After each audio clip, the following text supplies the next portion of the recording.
I went on YouTube to get an unbiased opinion because family and friends would tell me that I could sing, but I just kept having this picture replay in my head of people going on YouTube and saying, my mama said I could sing, or my family thinks I can sing, and then they get up there and it's like, boo. And I just wanted strangers to tell me their honest opinion. When JD first found me, he was still connected to Def Jam, Island Def Jam. They really wasn't checking for me, like this is new. So you found her where? Def Jam was not convinced. So really shortly after I signed under that umbrella, JD left and took me with him. When I got signed to Universal Motown, I was 19 at the time, and my first session was with Rico Love. He's going in the booth just writing off the top of the head. I'm like, what is going on? I remember feeling intimidated that I wasn't a good enough writer, being nervous every day to go to the studio.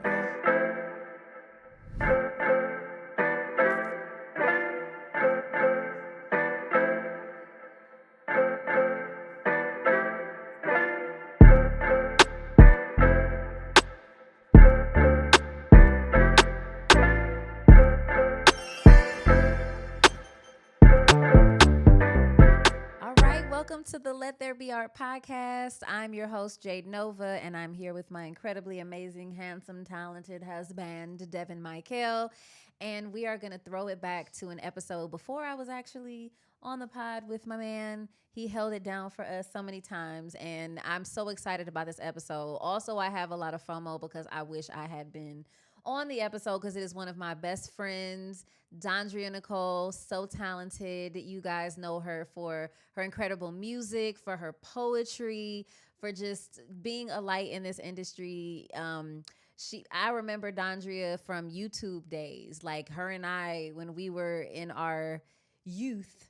We were both early content creators and making videos on YouTube and doing covers, and she went by Phatfffat, and I only knew her through YouTube, but like we instantly connected back then. And just to see her whole career and how she's been an incredible artist navigating the independent journey of it all, and just always being forward thinking and taking advantage of social media and putting herself out there and not just taking any old, you're going to hear her story. I'm not even going to spoil the whole situation for you, but I wanted to update you guys because since you all had that conversation, she's done so many amazing things. And most recently, you guys, coming up rather, September 19th, she has her brand new album coming out. It's called Back to Love, and we've heard so many songs from it, and we're so excited for you guys to hear it too. Yeah. Yep, I feel exclusive.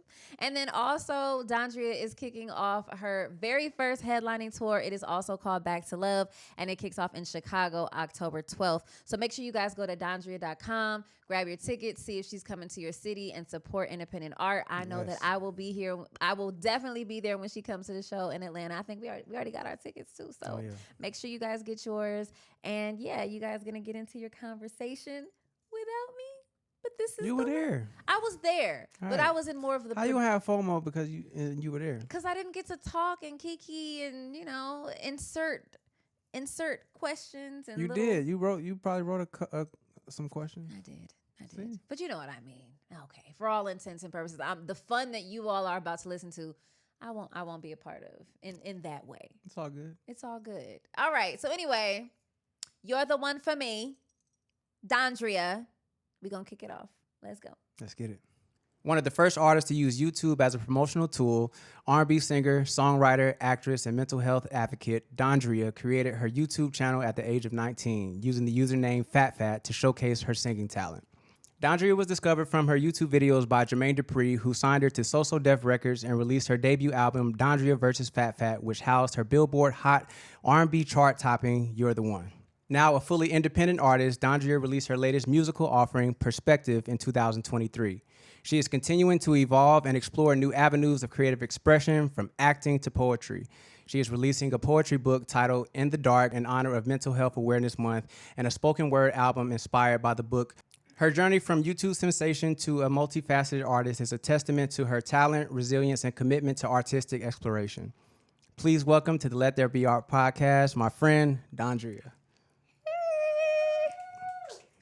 Welcome. Thank you. Thank you so much. You were on our short list to be on this podcast, and I'm really excited to get your perspective here on Let There Be Art. Obviously, we are very passionate about the path of the independent artist, and you have a very unique perspective on being an independent artist coming from the major label system into being an independent artist now. So you're actually the first with this perspective out of our guests. So really excited to get into it. But I would like to start with this clip that we can play now that I would love to get your take on. This is Kirk Franklin talking about his early days of signing a record deal. Okay. My very first recording contract at 23 years old, the label I signed with, they took 100% of my publishing. Huh? 100% of my publishing. How you let that happen? Because I didn't really know any better. The people that had represented me didn't know. It was new for everyone. I didn't know what an entertainment attorney was. The attorney that I had was probably like a real estate attorney. Didn't really know who to reach out to. This was 1993. Right. I'm living in Texas. It's not an entertainment space. Correct. I didn't, and then gospel music has never been privy to a lot of agents and attorneys and representatives and managers. That's not the ecosystem that gospel music has always matriculated through. Mm-hmm. And so we didn't have a lot of professionals in our space to be able to try to gather information. And they took 100% of my So publishing. you got. I got early on. Cool. So we know a lot of people with the I got stories. So I'm curious of just your perspective on what he said. Obviously doing your deal at an early age, maybe not knowing the most about, the entertainment industry, coming up on YouTube where you're kind of building your career at your pace versus going into the machine of the music industry. So what's your take on that? First of all, that's unfortunate. It is 100% of the publishing gone. Yes, that is unfortunate, especially how hard he hit the scene and how much success was perceived. Yeah, that he had perceived success. Yeah. Ugh. I mean, I didn't have a horrible deal. It was okay. I did not know much. I can relate that the first representation that we had was like a family friend that worked at our church that went to church with us. So he was like a family lawyer, but not necessarily an entertainment lawyer. Yep. And then somewhere in the mix, we also connected with Kendall Mentor, rest in peace. Yes. Kendall was our attorney as well. Yeah. I didn't know that. Yeah, rest in peace to Kendall. Yes. Literally known him probably since when you did your deal back then. I've known Kendall. Yes. So he definitely was able to help steer us in the right direction. But I get it. My mama was my manager. And I'm really grateful for JD because he was protective in a sense. I can't say that I knew his full intention, but I definitely can say that he looked out. Yeah. Yeah. Good. Did you ever do a publishing deal? Mm-mm. Okay. Well, that's good. At least you didn't. No, you didn't go that route. And not to say that all publishing deals end bad, but we've all heard horror stories. I think to this day, Hit Boy is still stuck in his original publishing deal with the old MDSRC rules, where you have to basically have a certain number of delivered records before you can get out the deal. So it was literally slave deals back then, and it's a different time now. And just really curious to see how your progression from YouTuber to major artist to independent artist has been. So I guess let's start from the beginning. What was your expectation from your YouTube days? Like, it's obviously a very new platform at the time. Like, so what were your thoughts on putting videos up at the time? So honestly, I didn't. I mean, maybe I had like a dream of being a singer, in the back of my head, deep down inside. But I went on YouTube to get an unbiased opinion because family and friends would tell me that I could sing. But I just kept having this picture replay in my head of people going on YouTube and saying, my mama said I could sing, or my family thinks I can sing. And then they get up there and it's like, boo. And I just wanted strangers to tell me their honest opinion of my voice. Like, let me see if y'all saying it's true. Right. So that was my initial motivation. And I was just having fun. You know, I was eating and forgetting words and talking 2 minutes before I sang. But it turned into something much bigger. And I mean, I feel like it chose me in the beginning. Yeah. And I don't recall. I remember seeing you on YouTube back then. But like, what was your subscribership like back then? Like, it's so different. Like, we had like 10,000 subscribers. It was like, oh my God, and going like crazy. in like 2012. Yeah, I think, what was it then? It was no more than, let's just say it was maybe like 50,000. Okay. But that was a lot for back then. That was a lot for back then. And what year did you get signed? 08. Yeah. So yeah, that's a lot for YouTube in 2008. So after doing the deal, I guess what were your expectations, if any, going into being a, you know, I guess before that, how much recording were you doing before you signed to So So Def? I'm so glad you asked this question. I had probably been in the studio a couple of times before I got discovered. And what happened was, a longtime friend of mine, Broadway, he was in the studio doing his thing, and he came across me on YouTube and was like, girl, get in this studio. And so I think I recorded maybe like 5 songs, no experience, stacking my lead vocals. Like, I was really just trying stuff. So really no experience when I got signed. That's actually really cool though. You don't see that too often, and I think that was one of the cool things about that time. You know, just people, you know, just saying, hey, I'm gonna put my art out here, and you know, Justin Bieber, you, I mean, the list goes on and on. But I guess going into that with not much experience recording, like, what were your expectations going into signing with JD? I don't know if I had any expectations. I think there was a lot of, well, it was half and half, right? Because one half was like, oh, I'm that girl. But then the other half was like, wow, I feel like I had big shoes to fill. Yeah. And with no experience, I didn't know I didn't have any expectations. I kind of went in like, what do they say? Like doughy-eyed and just. Doughy-eyed and bushy-tailed. Yeah, like, what do we do? What? Do what? Okay, yeah, you know. Yeah. Yeah, just ready to do what they said. And so you're the one. Now, how well did it chart at the time? So it definitely was top. I don't remember like the number on the charts. I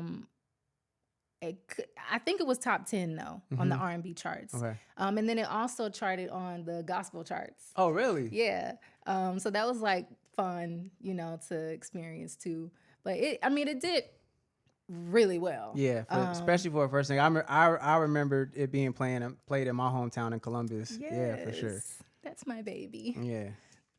And so what was your process of saying, okay, like, did you choose to get out of your deal, or was it a mutual thing, or how did that go, and why were you trying to get out? So the deal, I mean, it kind of just dissolved. The story, when JD first found me, he was still connected to Def Jam, right? Island Def Jam.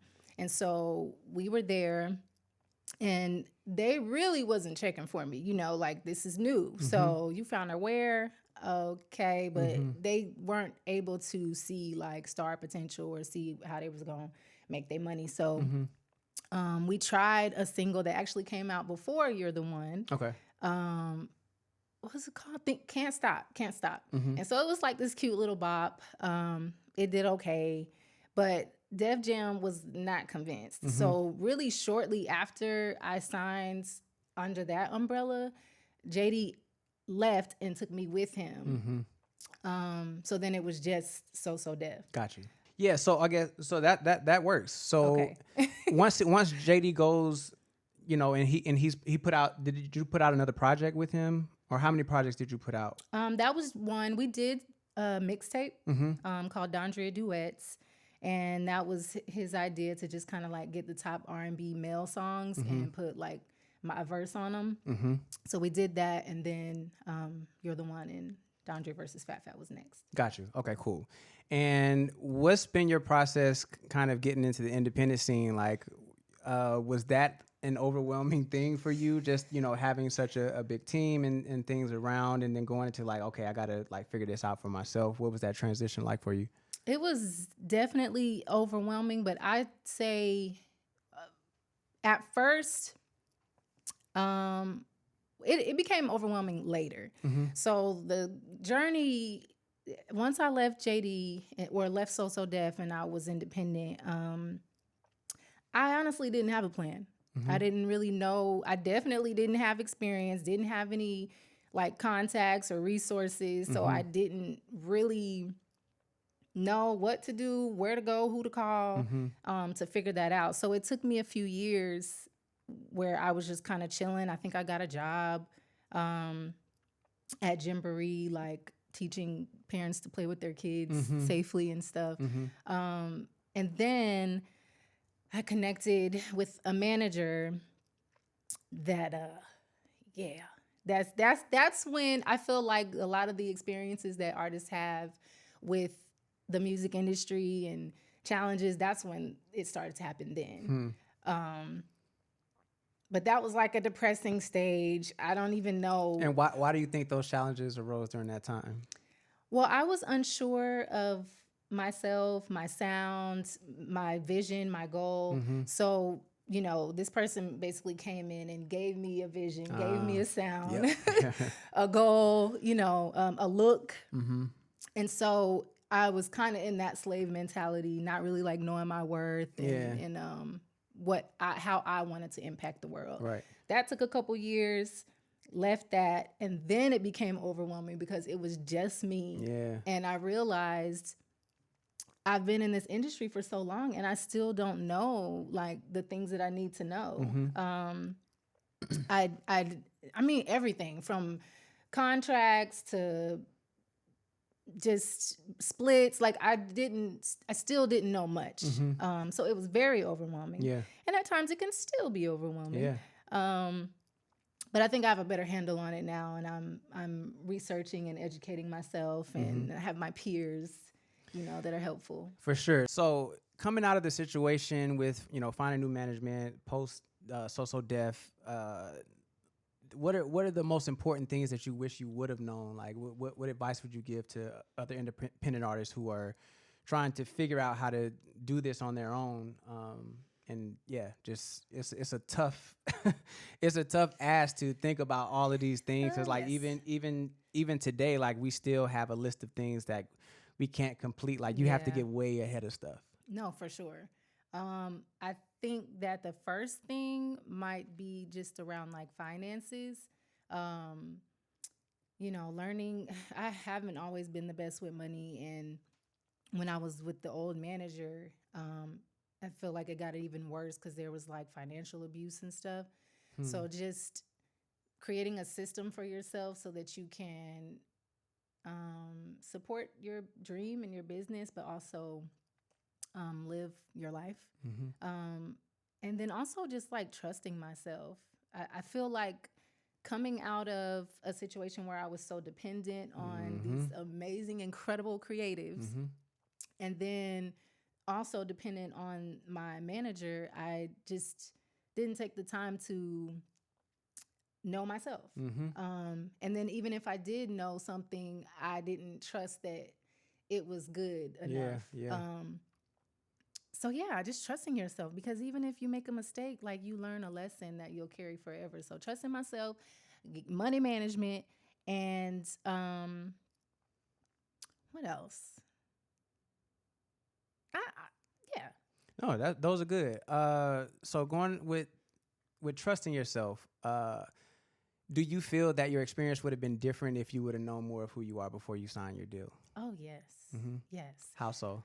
I just would have contributed more. Yeah. I would have given more of my opinion. You know, even if I had a line that I thought worked, I would have said, "What about this?" You know. Yeah, but it's tough being in a room and you're like, I don't want to say, I don't want to step on toes. You've already done X, Y, and Z. Yeah, especially with having little to no experience before. Like I really felt like, let me just soak it up, which is not a bad thing, but still, you know, there's a reason you're in the room too. For sure. So, for sure. yeah. No, I had the same exact experience when I got signed to Universal Motown. I was 19 at the time, and my first session was with Rico Love, who is super hot at the time. He was writing some of everything. Like my first session, he literally he's playing me Usher's new records, and Throwback was one of my favorite records on Confessions, and he's going in the booth just writing off the top of the head, like literally just line for. I'm like, what is going on? And I remember feeling intimidated that I wasn't a good enough writer, but you know, I'm a super Aries, so I'm forcing my way into it. But yeah, I totally understand that uncomfortable feeling. I remember being down in Miami, being nervous every day to go to the studio. Yeah. So yeah, I can relate. Know who you are before you get in, and not that these rooms can't teach you a part of who you are, but it's really good to have a foundation and to know your creative outlook. You know, when you go into rooms like that. For sure. Yeah. I think Whitney said that too, like just about the music business in general. Like if you don't know yourself, you don't know who you are, baby, good luck. Yeah. Because you have to have like a solid foundation within yourself. Yeah, they will turn you into somebody else real quick, and you will be shucking and jiving for the money. Yep, for $1. Yep. I have a question for both of y'all. How do you find yourself? How do you find yourself as an artist? How did you both find your voice? I think work-life balance is really important because you need time to like not be the artist or the writer or the creative. Like you need time to just live and explore and try new foods and travel, so you can find out the things that you like and the things that you're really not into. Yeah. And then just on a spiritual tip, I mean, I definitely like to meditate and just be still and quiet and center myself so that I'm always open. Yeah. Yeah. Yeah, and I would say something similar. I believe experience is the best teacher, and you have to do the things that you want to do. Whatever you're drawn to, you have to just dive in. Yeah. And that's been one of the things that I've been fortunate enough to do is to be able to take a lot of dives, and I bumped my head a lot of times thinking it was water and it was really like concrete painted blue, but that was a cartoon episode. Y'all remember that where I think it was like Tom and Jerry, and like he painted it like it was a swimming pool and he dove in, but like that was literally me because I dive head first into everything. But yeah, you just have to experience everything, and yeah, I don't know when I would say I necessarily found myself, but I needed a lot more of the experiences as an adult to really understand the perspective that I want to write from. And so yeah, probably until my mid-20s, I was being someone else for sure. I was or being, you know, pulling in different versions of what I thought I was supposed to be. Same. Yeah. Yeah. Okay. So what are some ways that you've seen the industry shift from doing your deal like 2008 to now? Well, one of the main reasons is it seems like artist development is non-existent nowadays. Facts. It's like you gotta hit, let's throw you out there and use you up till you dry and then move on to the next artist. I don't know if art is as appreciated as it used to be. And even when I came in, it was like on the end of that appreciation before it fizzled out. So that's like a main thing. And yeah, I guess that goes hand in hand with the artist because I don't know. I mean, they may think, well, it is art. Everything is art. Okay. I think that they're okay with not stretching themselves and pushing themselves to create lasting, impactful art.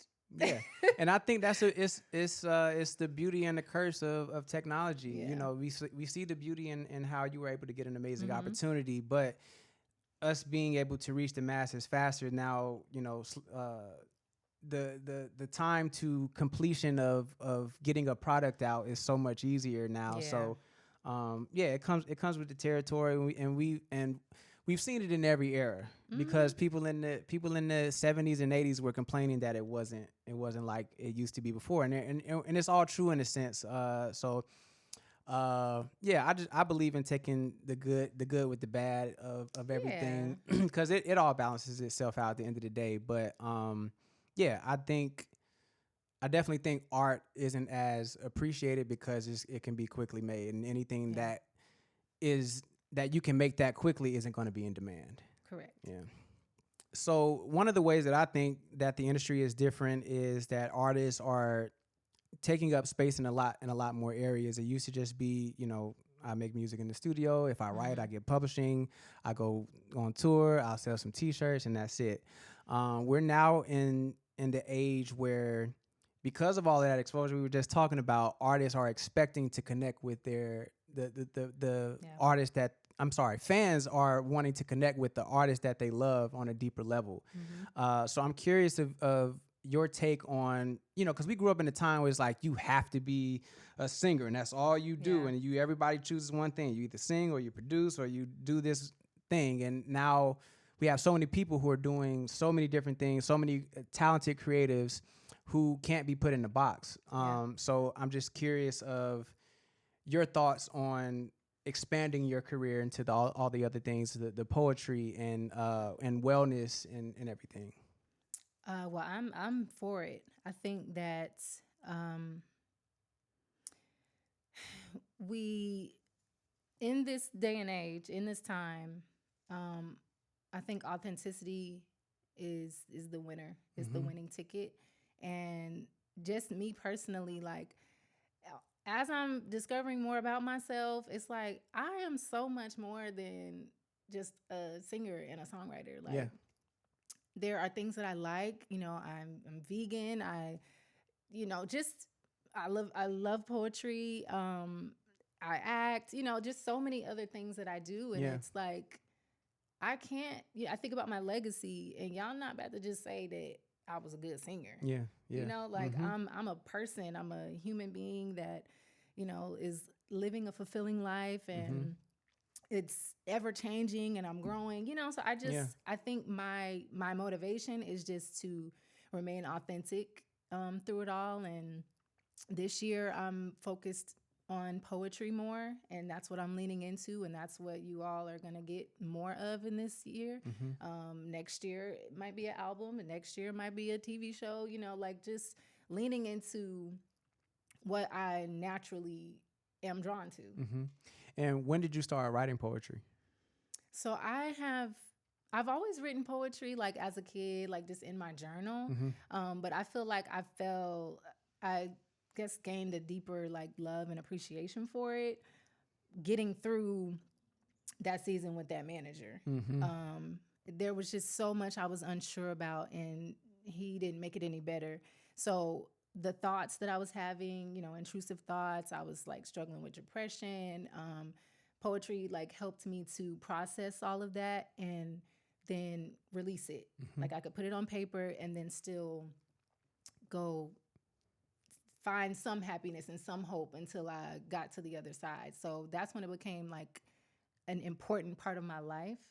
And now I just want to share. I mean, it's still a love for words. It's just without melody. I just want to share it now. Dope. I love that. I can't wait to read it. Are you self-publishing for the poetry book? Yes. Okay. Yes, I am. What's the process been like now doing this independently? There's so much.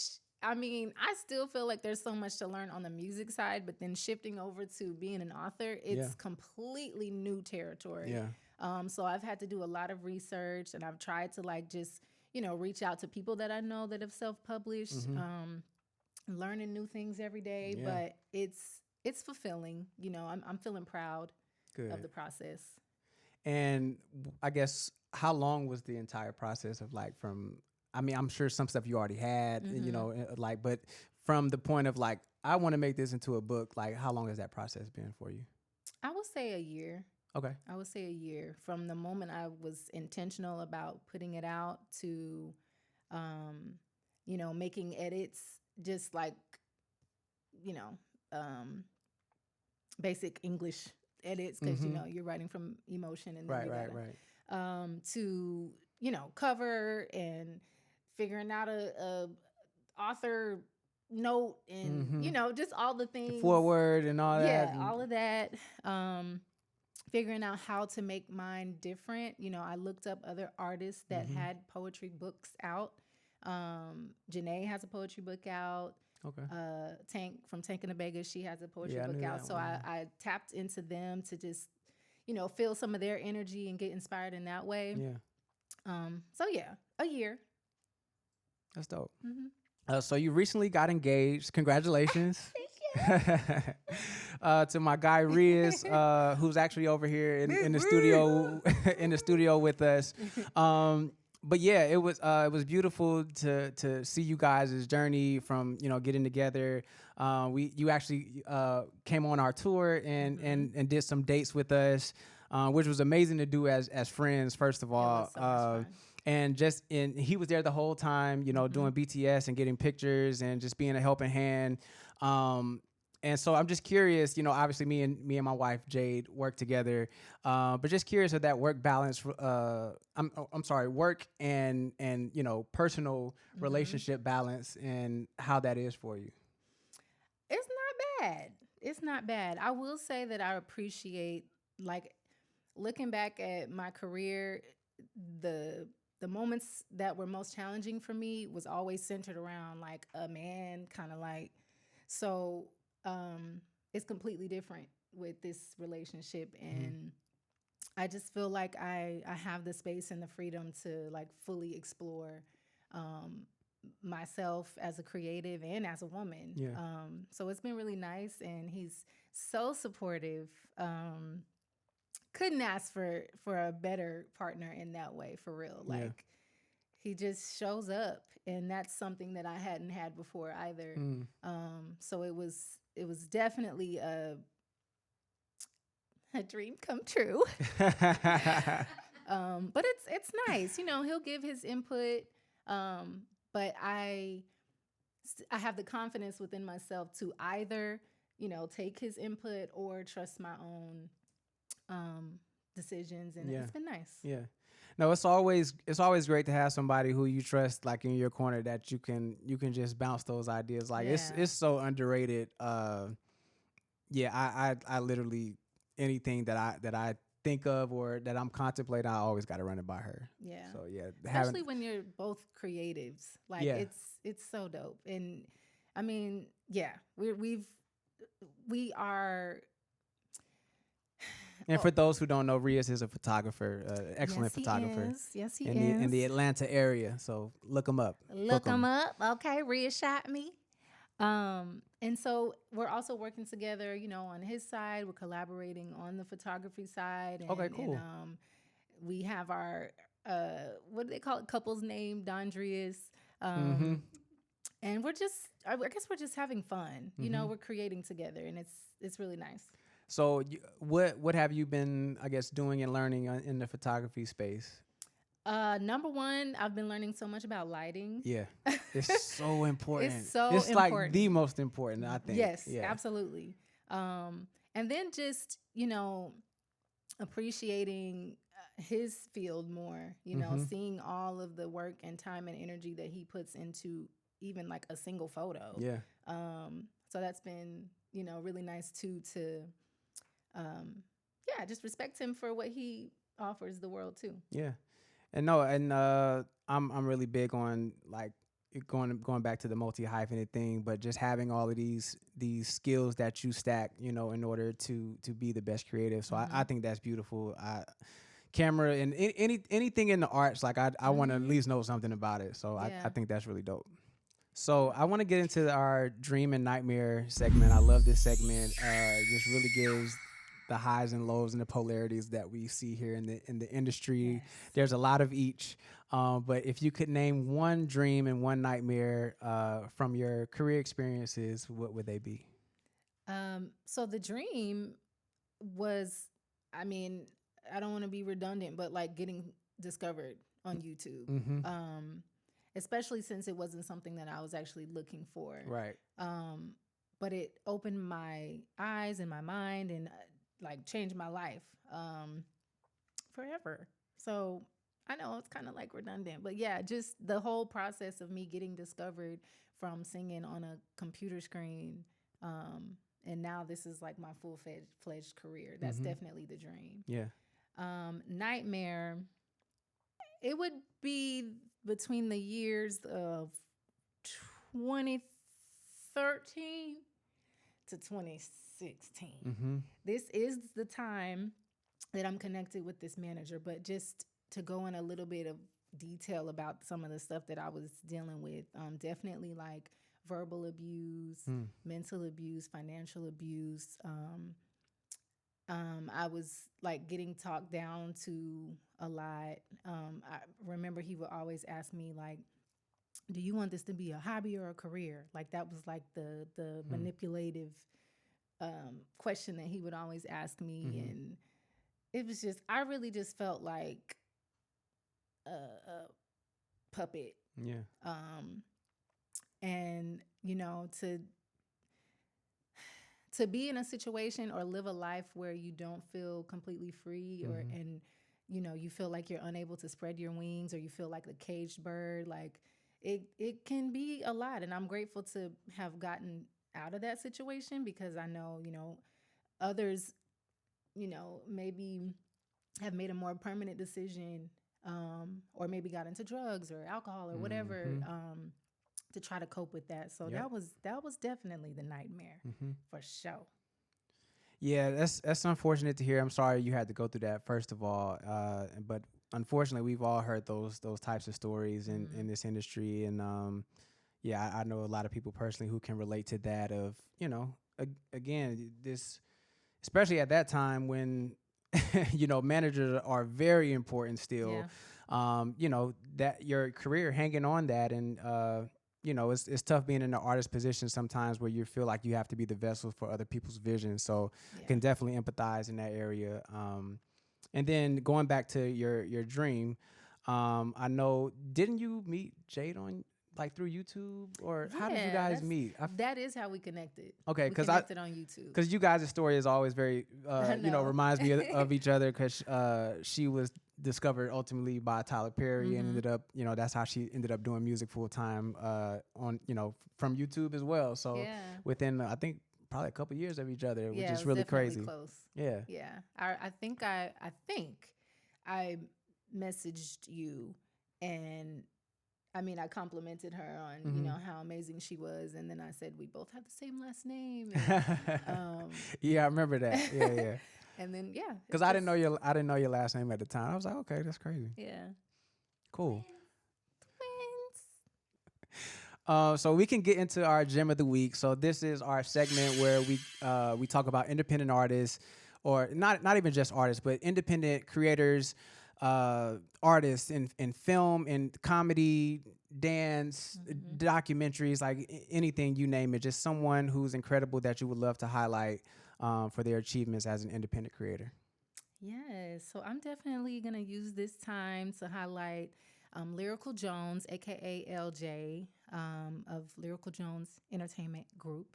Okay. She's a playwright, a director, an actress. She's a poet as well, spoken word artist.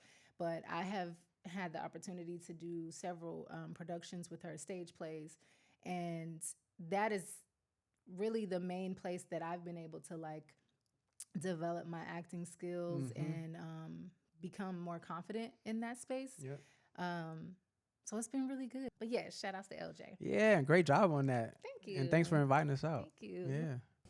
All right, so now we're going to get into our next segment. This is probably my favorite. Sign, drop, collab, not to be mixed up with fuck, marry, kill. So we're going to sign an artist that is the equivalent to marry. We're going to collab with an artist that is the equivalent to effing. And drop an artist, which is the equivalent to killing. So all right, here we go. And not just an artist, anything. Okay. So first we have YouTube, TikTok, or Instagram. One platform to build on. Sign, drop, collab. Okay. YouTube, TikTok, Instagram. Yep. Okay, so sign Instagram. Okay.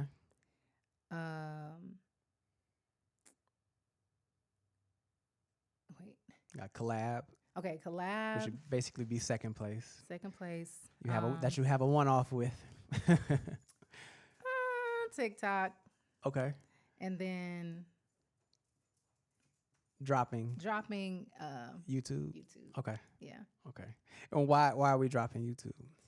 And this is just my own thing. Like my relationship with YouTube has changed, over the years. And I think everybody's relationship with YouTube has changed. I'm trying to, especially since that was like my origin, but it's just been a little difficult to maintain all of the platforms, including YouTube, which is a whole different type of content. It is. Yeah. It is. Except for, I guess, Shorts. Shorts is a little different, Yeah. but that's how a lot of artists are growing now. Yeah. Is trying to take advantage of Shorts. So, but no, I totally get that. The next one for Sign Drop Collab is Whitney Houston, Mariah Carey, and Toni Braxton. Sign, drop, or collab. Whitney Houston, Mariah Carey, Toni Braxton. I'm definitely signing Whitney. Okay. That's like number one. I would sign her too. Okay, we got Toni and Mariah. I'm gonna collab. I'm gonna collab with. Oh my gosh, this is like making me nervous. Okay. I love you, Toni.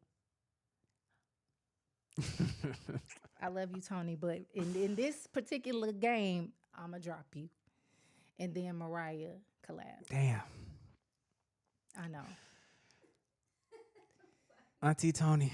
I know. I toured with Auntie Toni, so I'll make sure she doesn't see this episode. Please. You, darling. Yeah. I know. I got it. All right, our next one, or this is our last one actually. So, poetry, music, and acting. Damn. Yeah, sign, drop, collab. Poetry, music, Okay. acting. I'm gonna sign music. Okay. Collab. Oh, this is tough. It is. Okay. Collab, acting.